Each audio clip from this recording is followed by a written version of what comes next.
Seda and the Silver Stream. Seda was a curious 8-year-old girl who lived in a small village at the foot of a green hill, and every morning she helped her grandmother feed the goats and collect fresh milk in a big wooden pail before going to school. And every evening she and her best friend Kerem ran along the narrow stone path beside a clear stream to watch the sunset paint the sky in pink and gold. But one calm summer night, after she finished her chores, she heard a soft voice whispering her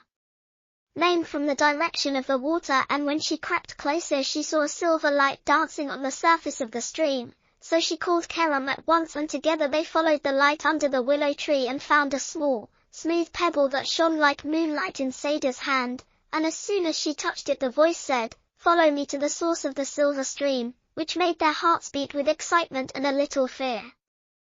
Yet they knew they must be brave, so the next morning before sunrise they packed 2 cheese sandwiches, 2 bottles of water, a bright flashlight, a warm scarf for Seda, and the silver pebble wrapped in a soft cloth. Then they slipped quietly past the sleeping cottages and set off up the hillside, while their puppy Pasha trotted ahead sniffing the fresh grass and the birds sang soft songs of morning. And as they climbed the hill the pebble pulsed gently in Seda's hand, guiding them along a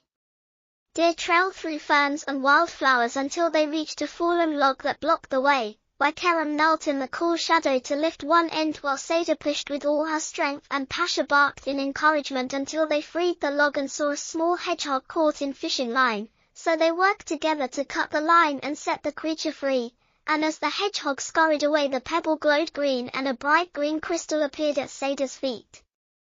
which she placed carefully in her pocket. They continued following the deer trail and crossed a shallow brook on stepping stones where the water sparkled under the rising sun, and there they found a little fish stranded on a bank. So Kerem used his flashlight to show Seda how to cup her hands and carry the fish back to deeper water, and when the fish swam away the pebble pulsed blue and a small blue crystal rolled into Kerem's hand for them to save. After they crossed,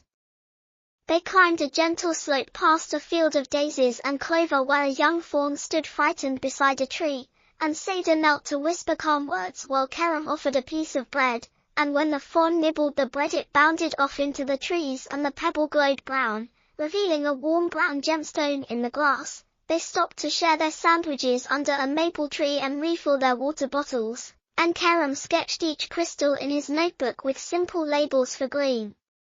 blue, and brown, while Seda wrote, kindness,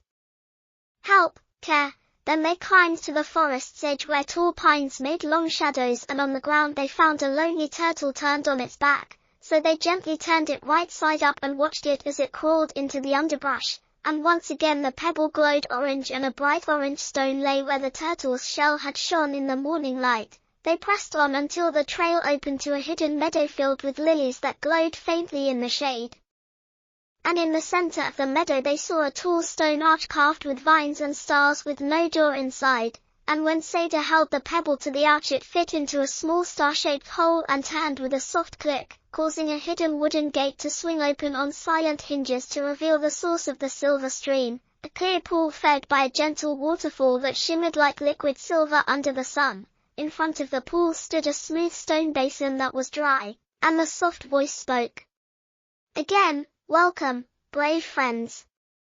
Please restore the heart of the stream by placing your stones here. So Seda and Kerem placed the green, blue, brown, and orange stones on the carved basin one by one and watched as water began to trickle at first, then flow in a gentle stream into the basin and over its edges to the pool below, the water singing in a bright song as every lily opened wider in thanks and fireflies rose around them in a cloud of tiny lights. The voice whispered, "Thank you for your kindness. You have healed the silver stream. Now take this final gift," and from the pool's center a single silver droplet rose like a glowing pearl into Seda's hand, and the voice said, "This is a drop of the stream's heart. Carry it where hope is needed." And the moment the drop touched Seda's palm the pebble dimmed and returned to smooth gray, its work complete. With their task done, Seda and Kerem closed the wooden gate behind them as it melted into the stone arch, and they followed the meadow's edge back along the deer trail, stepping carefully across the brook, lifting the fallen log again to make sure no creature was left behind, and walked down the hill to the village just as the church bells rang for midday. where their families greeted them with proud smiles and hugs, and Seda held out the silver droplet to show them as it glowed faintly under the sun. And she told her grandmother the whole story of the pebble, the rescued animals, the hidden meadow, and the silver heart of the stream, and her grandmother said, "You have shown courage and kindness beyond your years." And that evening Seda placed the silver drop in a small glass dish on her windowsill so it could catch the moonlight, and Kerem pressed each colored stone into his notebook beside a line that read, "Kindness makes streams flow again," and as they drifted to sleep they dreamed of hidden gates and silver waters, knowing that gentle hearts and brave hands can heal any place and bring hope wherever it is needed.